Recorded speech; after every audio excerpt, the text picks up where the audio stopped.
हमारी माताएं बैठी हैं, थोड़ी बुरी नहीं मानेंगी, और लग भी जाए तो सीताराम, क्या करने का। कल से 1-2 संख्या कहीं कम हो जाएगा, लेकिन फिर भी आना है। आजकल तो अनाथ की परिभाषा ऐसी बन गई है कि जब एक स्त्री और पुरुष का विवाह होता है ना, विवाह, तो महाराज विवाह के पश्चात 2, 4, 3 वर्षों तक पति पत्नी के बीच बड़ा अच्छा मधुर संबंध होता है। पत्नी पति को प्राणनाथ, प्राणों से प्रिया बनाती है, क्योंकि वह रहती है महाराज चंद्रमुखी की तरह। बड़ी शीतलता से सेवा करेगी, ध्यान रखेगी, स्नान करके आएंगे, तौलिया लाएगी। पत्नी चंद्रमुखी, आप प्राणनाथ। 3-4 सालों के बाद थोड़ा परिवर्तन महाराज। पत्नी जो चंद्रमुखी है वह सूरजमुखी हो जाती है। पति में से प्राण हट जाता है, क्या बचते हैं? नाथ।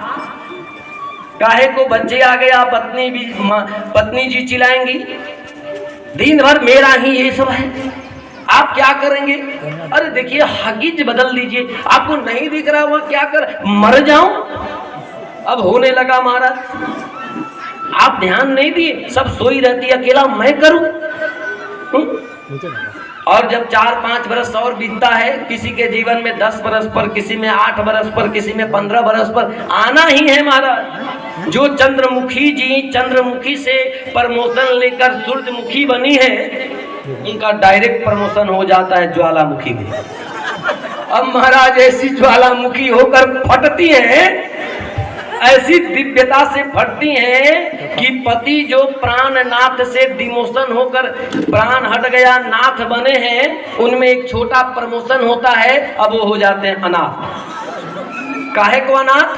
अब वो महारानी जी कहेंगी कि इस बूढ़ा बूढ़ी को झेलना है तो आप झेली, ये बूढ़वा बुढ़िया तो मेरा माथा खराब कर दिया, कहाँ मेरा कर्म पिचा गया था कि इस घर में आ गए, भाग मनाइए कि मैं मिली।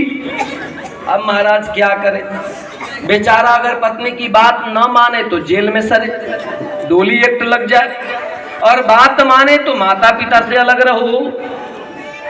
अच्छा विचार करो, माँ बाप ने बड़ा मेहनत से बच्चे को जन्म दिया है, वो माँ बाप सोचे चलो भैया यही खुशहाल रहे, हम लोग तो जैसे भी रह लेंगे।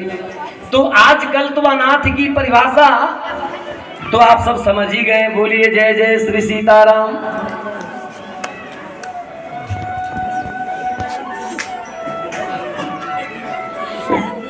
भगवान की करुणा, भगवान की, उसी विशाला नगरी में नारद जी का सत्संग हुआ। और महाराज ये विशाला नगरी, आप लोग बद्रीनाथ गए हैं ना, इसमें से गए होंगे, बहुत सारे लोग बद्रीनाथ गए थे। बद्रीनाथ में आप लोग गए हैं ना, तो भगवान का नाम है बद्री विशाल।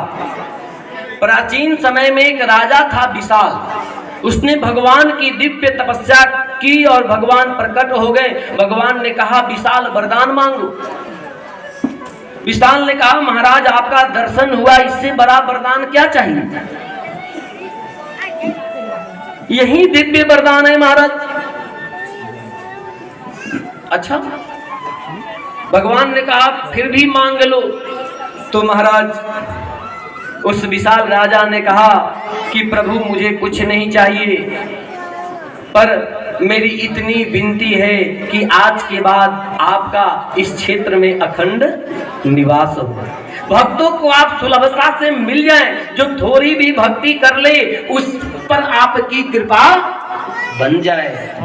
इसलिए महाराज यही वरदान दीजिए। और तब से भगवान का नाम बद्री है, राजा का नाम विशाल है, इसलिए उस क्षेत्र का नाम हो गया बद्री विशाल। बोलिए बद्री विशाल लाल की।